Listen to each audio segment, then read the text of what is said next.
കുറെ കാലമായിട്ടുള്ള ബി.ജെ.പിയെ ഇരിപ്പുറപ്പിക്കാത്ത വിഷയമാണ് രാഹുൽ ഗാന്ധിയുടെ ഇരട്ട പൗരത്വം. ആ വിഷയത്തിൽ കേന്ദ്രത്തിന്റെ മുഖത്ത് ഒരു അടിയേറ്റിരിക്കുകയാണ്. അതും ഹൈക്കോടതിയാണ് ആ അടി നൽകിയിരിക്കുന്നത്. കോൺഗ്രസ് നേതാവ് രാഹുൽ ഗാന്ധിയുടെ ഇന്ത്യൻ പൗരത്വം ചോദ്യം ചെയ്യുന്ന ഹർജി അലഹബാദ് ഹൈക്കോടതിയുടെ ലക്നൌ ബെഞ്ച് തീർപ്പാക്കിയിരിക്കുന്നു. മറ്റ് ബദൽ നിയമപരിഹാരങ്ങൾ തേടാൻ ഹർജിക്കാരന് അനുമതിയും നൽകി. ഹർജിക്കാരന്റെ പരാതി പരിഹരിക്കുന്നതിന് കേന്ദ്ര സർക്കാരിന് സമയപരിധി നൽകാൻ കഴിയാത്തതുകൊണ്ട് തന്നെ ഈ ഹർജി പരിഗണിക്കാതെ വെക്കുന്നതിന് ന്യായീകരണമില്ല എന്ന് പറഞ്ഞ justice A.R. Masoodi, Rajeev singer എന്നിവരടങ്ങിയ ബെഞ്ച് ഈ കേസ് തള്ളുകയായിരുന്നു.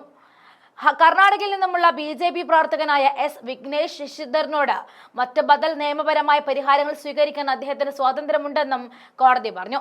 രാഹുൽ ഗാന്ധി ബ്രിട്ടീഷ് പൗരനാണെന്ന് തെളിയിക്കുന്ന രേഖകളും ബ്രിട്ടീഷ് സർക്കാരിന്റെ ചില ഇമെയിലുകളും തന്റെ പക്കലുണ്ടെന്നും ഇക്കാരണത്താൽ ഇന്ത്യയിലെ തിരഞ്ഞെടുപ്പുകളിൽ മത്സരിക്കാൻ അദ്ദേഹത്തിന് യോഗ്യതയില്ല എന്നും പറഞ്ഞുകൊണ്ടാണ് ലോക്സഭാ അംഗം സ്ഥാനം വഹിക്കാൻ കഴിയില്ല എന്നും ശിശിർ പൊതു താൽപര്യ ഹർജിയിൽ അവകാശപ്പെട്ടത്. ഏപ്രിൽ 21 നടന്ന മുൻ വാദം കേൾക്കലിൽ രാഹുൽ ഗാന്ധിക്ക് ബ്രിട്ടീഷ് പൗരത്വമുണ്ടെന്ന അവകാശവാദങ്ങളെ കുറിച്ചുള്ള വിശദാംശങ്ങൾ തേടി കേന്ദ്രം UK സർക്കാരിന് കത്തെഴുതിയതായും കോടതിയെ അറിയിച്ചു.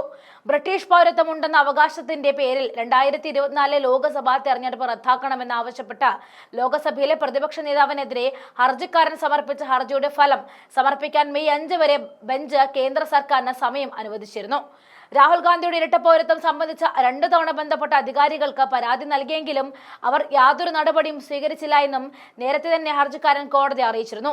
നവംബർ 25 പൊതു താൽപര്യ ഹർജി പരിഗണിക്കുമ്പോൾ ഹർജിക്കാരന്റെ പ്രാതിനിധ്യം സംബന്ധിച്ച തീരുമാനത്തെക്കുറിച്ച് കോടതി കേന്ദ്ര സർക്കാരിൽ നിന്നും വിവരങ്ങൾ തേടി. രാഹുൽ ഗാന്ധിയുടെ ബ്രിട്ടീഷ് പൗരത്വത്തെക്കുറിച്ചുള്ള വിശദാംശങ്ങൾ തേടി ബന്ധപ്പെട്ട മന്ത്രാലയം UK സർക്കാരിന് കത്തെഴുതിയിട്ടുണ്ടെന്നും അതിനാൽ ഹർജിക്കാരന്റെ പ്രാതിനിധ്യത്തിൽ അന്തിമ തീരുമാനമെടുക്കാൻ സർക്കാരിന് കൂടുതൽ സമയം ആവശ്യമാണെന്നും deputy solicitor general SB Pandey കോടതിയെ അറിയിച്ചു.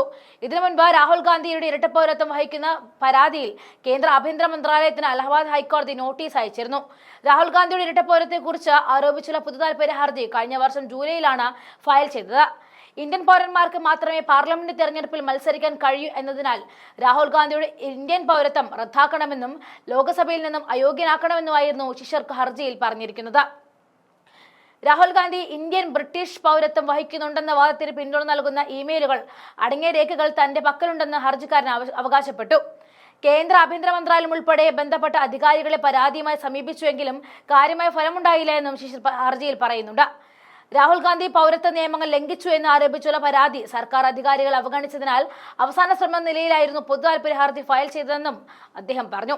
ഇന്ത്യൻ നിയമം ഇരട്ട പൗരത്വം അനുവദിക്കുന്നില്ല. രാഹുലിന് ഇന്ത്യൻ പൗരത്വത്തിന് പുറമെ ബ്രിട്ടീഷ് പൗരത്വം കൂടി ഉണ്ടെന്ന് തെളിഞ്ഞാൽ റായ്ബറേലി മണ്ഡലത്തിൽ നിന്നുമുള്ള അദ്ദേഹത്തിന്റെ തെരഞ്ഞെടുപ്പ് തന്നെ അസാധുവാക്കൽ സ്ഥിതി ഉണ്ടാകുമായിരുന്നു.